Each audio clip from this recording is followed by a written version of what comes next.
The more we talk to Jim Bob Cooter, the offensive coordinator of the Colts, the more you get the idea that they're very excited about the potential of Anthony Richardson, not just from a physical standpoint, but from a mental standpoint, from a psychological standpoint. We've had 2 games of the last 3 where Richardson really did a lot of heavy lifting late in games. And granted, the games were against the Jets and the Patriots, but he really did some good, creative, calm work during those games, during those come from behind wins.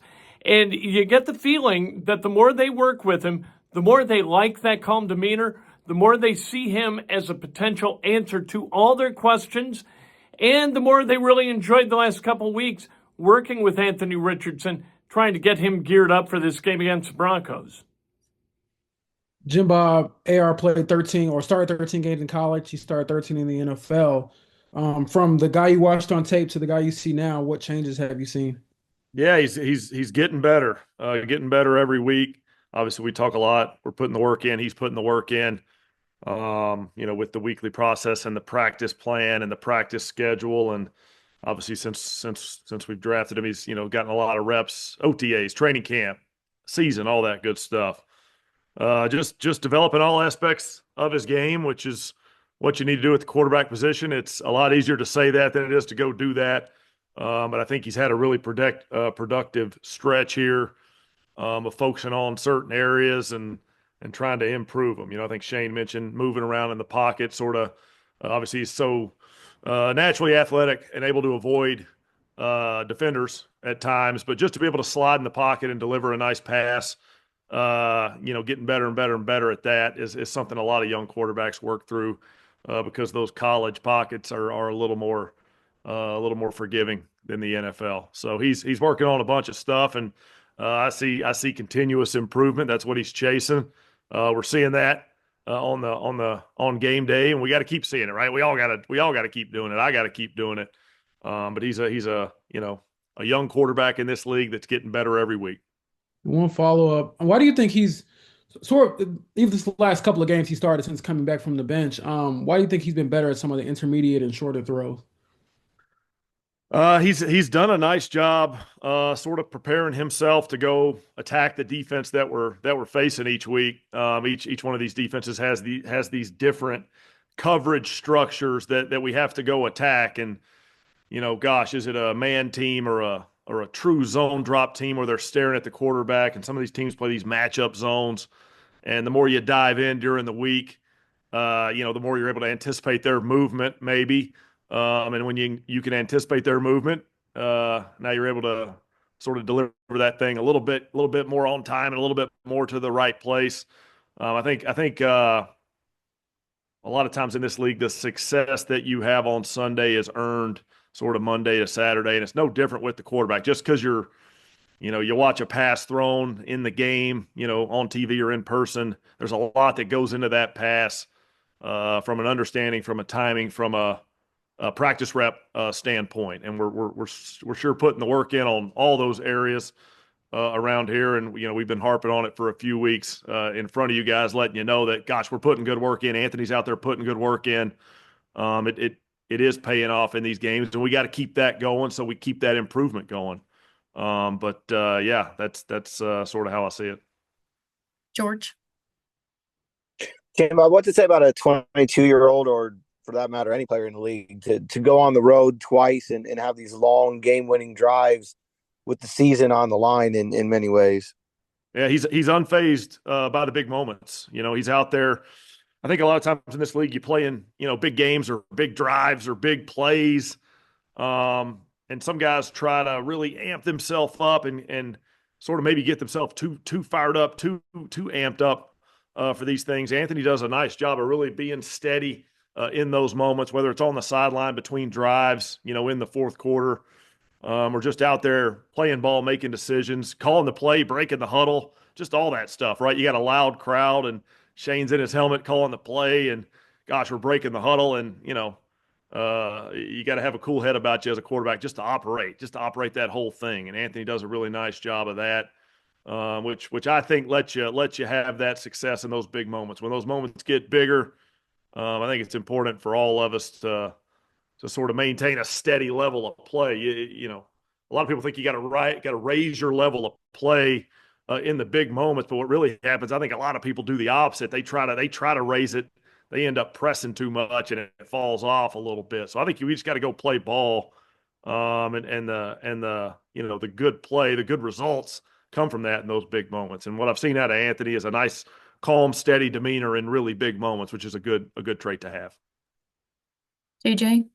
Hey, Jim Bob, what do you see from Denver's defense, maybe specifically in how they kind of marry their rush and coverage? Yeah, they're doing a phenomenal job this year. Those guys are playing really, really, really good football.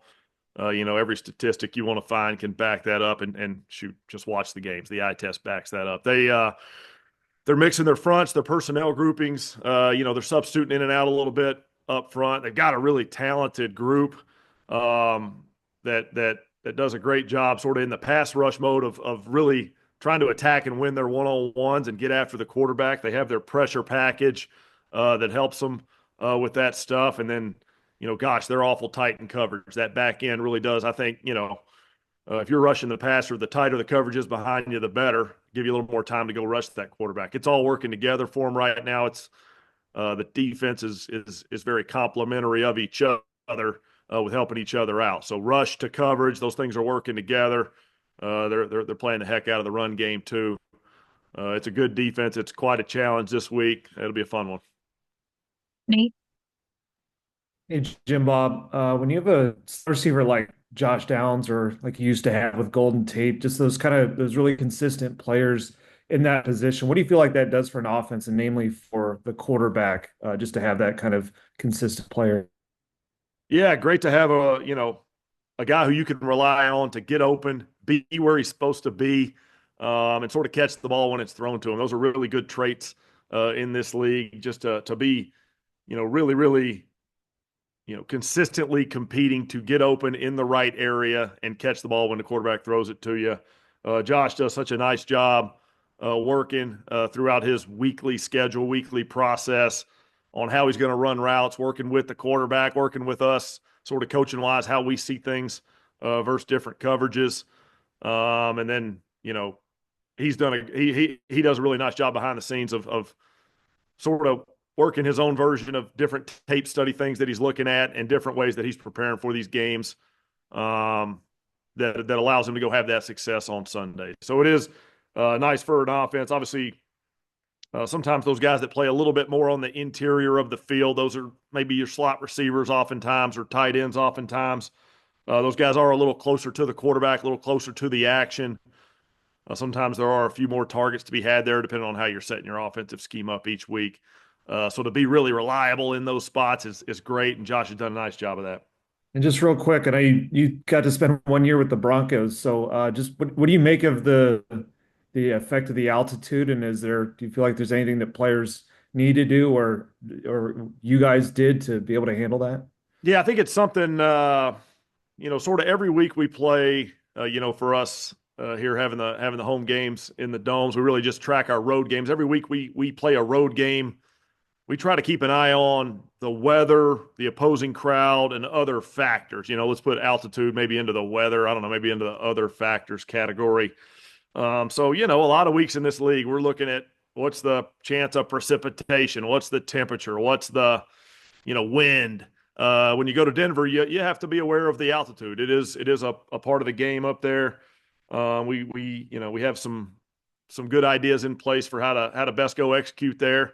Ultimately, we're going to play a football game. They are too. We know that. We're going to go compete against them. But, like any different aspect of a road stadium, a road opponent, there's going to be some things we take into account. We're sort of working through the best way to do that for our guys. We are aware of it.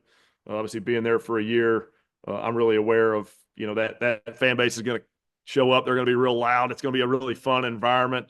I'm sure they're fired up. Those guys are playing really good football on the other side, and it'll be a fun game to be a part of. Yeah, we'll be prepared for every aspect that we can be prepared for, and then try to go play some good football against them.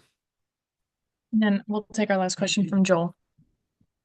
I know there's a lot more quarterbacks running around on design runs than there used to be, but is it still rare enough that if you have that, like you guys have with Anthony, that it's a kind of a curveball for defenses? I would say looking at the tape, sort of every week we play certain opponents. We play these guys and we pull up their tape from the previous, a bunch of weeks, the whole season. We got a bunch of tape, here. You don't see a million snaps of different teams sort of running some of those quarterback keeper type concepts, quarterback related run type concepts. Sometimes we have to make sure we're doing our due diligence to track down how different defenses have played different aspects of that over the years. It's a little bit of a better question for the defensive guys, but sure, if you don't do something, if you don't see something a whole lot of times during a year, it probably is a little bit different when you do see it. I think, there's so many different aspects of the offense versus defense strategy in this league, but I would say that's definitely one of them. That's certainly one that I would assume shows up for defenses. There's Jim Bob Cooter, and you get the idea that they know the gravity of this game and they know what they have to do in order to vanquish the Denver Broncos in Denver. You got to be able to run the football against a team that's really good at stopping teams from running the football. This is going to be a hell of a game. This is going to be a lot of fun. We'll see if Anthony Richardson, you know what, he's 27 months younger than Bo Nix, despite the fact that Bo Nix is a rookie, and he's having a hell of a rookie year. But the guy played like 60-plus college football games when he was at Oregon, at Georgia, and here he is in the NFL, and he's doing some heavy lifting. Can Anthony Richardson match him pound for pound, ounce for ounce, throw for throw, run for run? We're going to find out on Sunday. I think it's going to be fascinating.